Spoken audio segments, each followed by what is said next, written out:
As you can see, the economy has worn me down.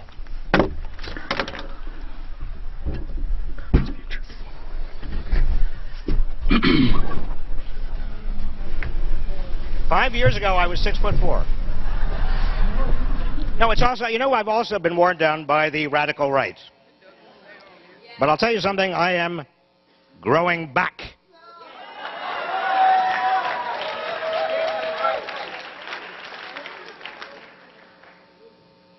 You know, in this country, there's always been a kind of tension between two great forces.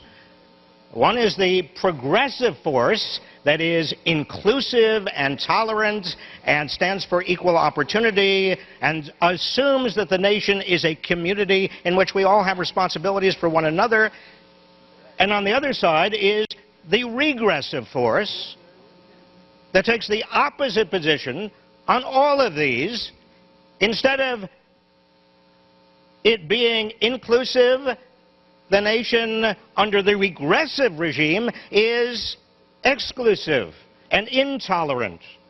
Instead of equal opportunity, it's unequal opportunity and widening inequality. Instead of us being all together in which everybody's fate is interdependent, we are all on our own.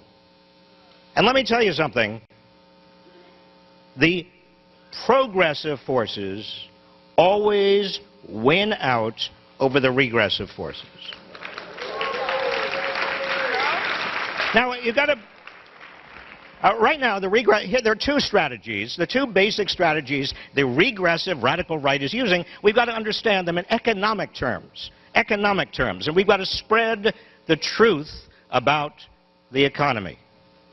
And this is vitally important because, you know, it's like the big lie. George Orwell and others understood the big lie. What is the big lie? The big lie is if you state it over and over and over again,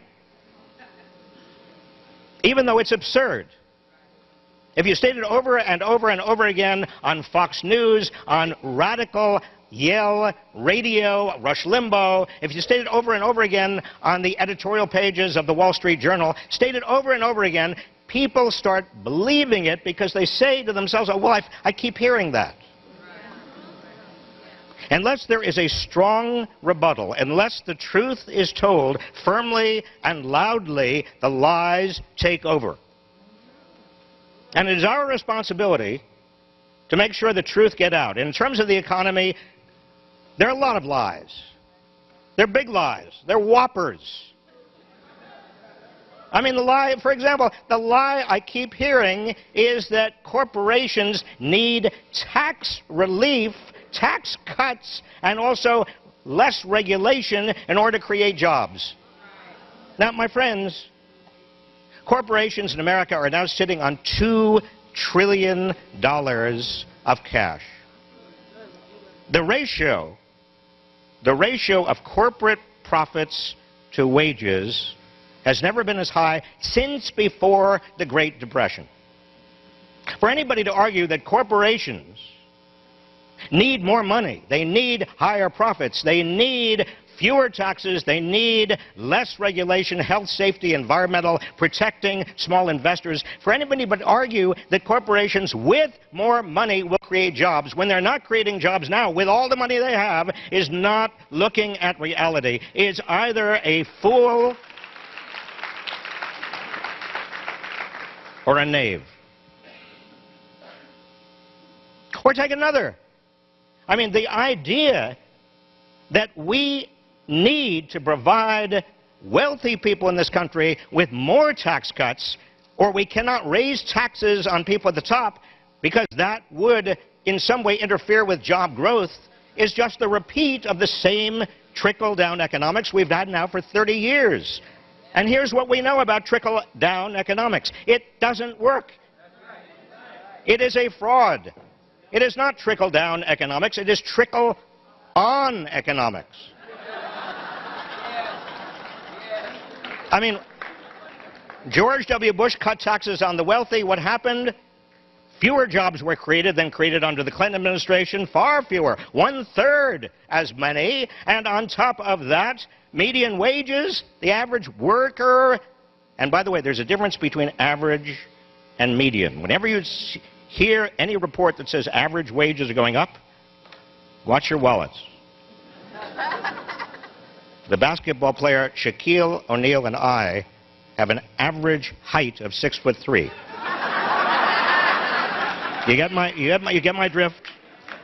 You see, averages pull up the data. I mean, you don't want to look at the average. Look at the median. Median, that is the person who's right smack in the middle, an equal number above, equal number below. Median wages are trending downward, have trended downward since the Bush tax cut. No trickle down. In fact, trickle on, trickle down economics is a fraud. And then you have them, the radical right, the regressives, who are saying, well, wait a minute, if you raise taxes on small businesses, they will not create. You know how many small businesses and small business owners are in the top tax bracket? Fewer than 2%. And you know something?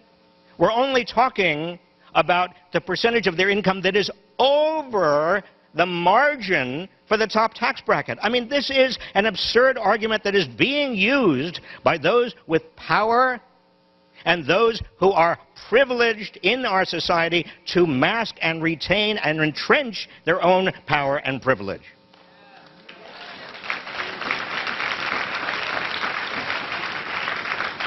Or you have people, now this is a doozy. Wait for this one.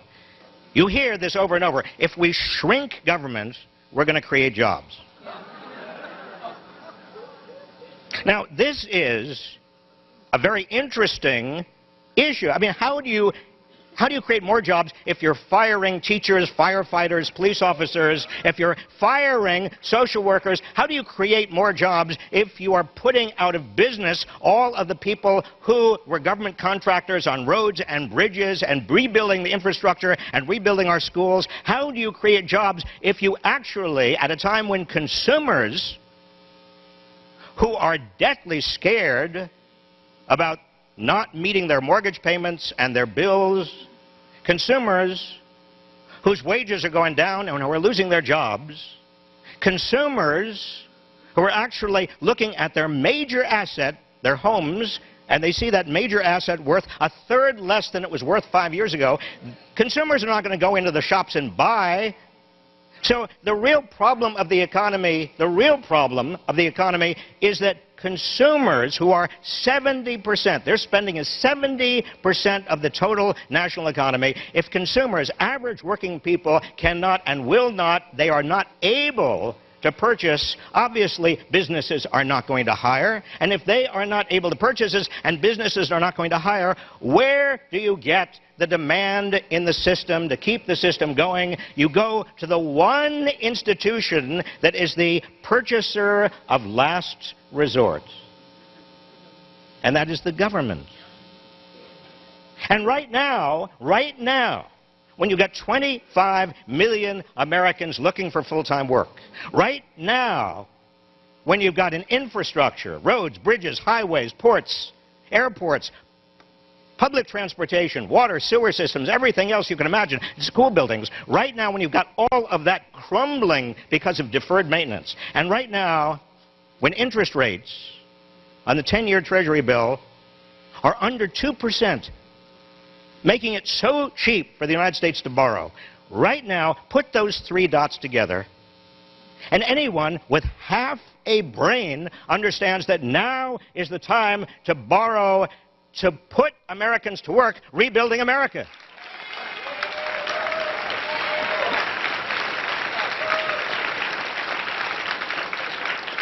But apparently there are not enough people in Washington in power with even half a brain. I mean, I could go on with the lies. Social Security is the biggest problem for the budget. Now, come on. Social Security is rising in the out years, but Social Security is not a problem. Social Security is not a Ponzi scheme. I used to be a trustee of the Social Security Trust Fund. Social Security is fine for the next 26 years, and it will be fine for a century if you lifted the ceiling on the proportion of income subjected to Social Security taxes.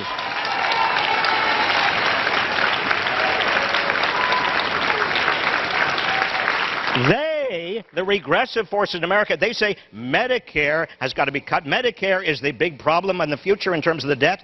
Wrong. Medicare is not the problem. Medicare, in terms of the administrative costs of Medicare relative to private insurance, Medicare is the solution.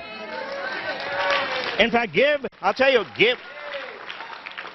allow Medicare to use its bargaining leverage to let lower drug prices and lower medical supply prices and lower hospital prices. Let Medicare use its bargaining leverage to move from a fee-for-service system to a fee-for-healthy outcome system, and we actually control medical costs and get good results for every American.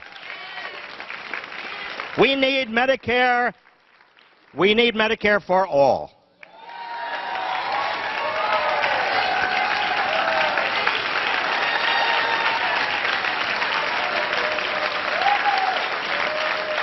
And you've got some people on the extreme right, the regressive forces, they say, believe me, they say corporations are people. Now you've got the Supreme Court. And one of the worst decisions in Supreme Court history, I mean, it's right up there with Dred Scott and Bush against Gore and Plessy against Ferguson. I mean, these are the shameful, this is the hall of shame in terms of Supreme Court decisions. The Supreme Court, in Citizens United against Federal Election Commission, the Supreme Court says corporations are people entitled to First Amendment rights. Corporations are legal fictions, my friends. They are legal fictions. I'll believe that a corporation is a person when Texas and Georgia start executing corporations.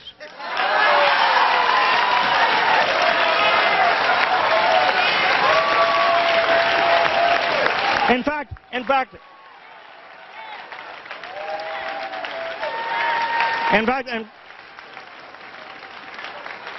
fact, even then, I'm not sure I'm going to believe the verdict.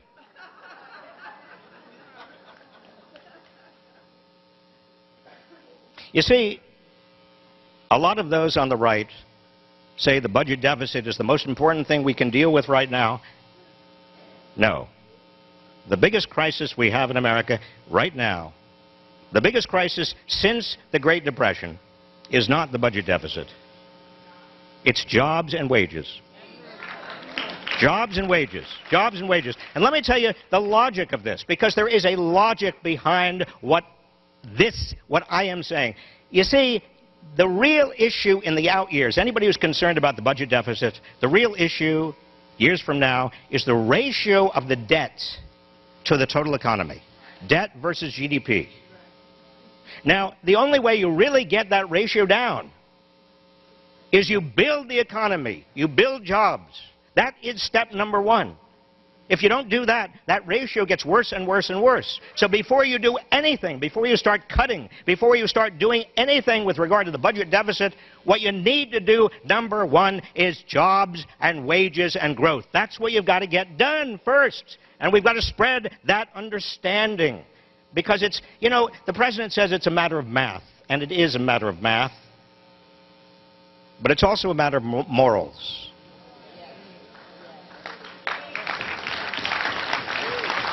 You know, right now, 37%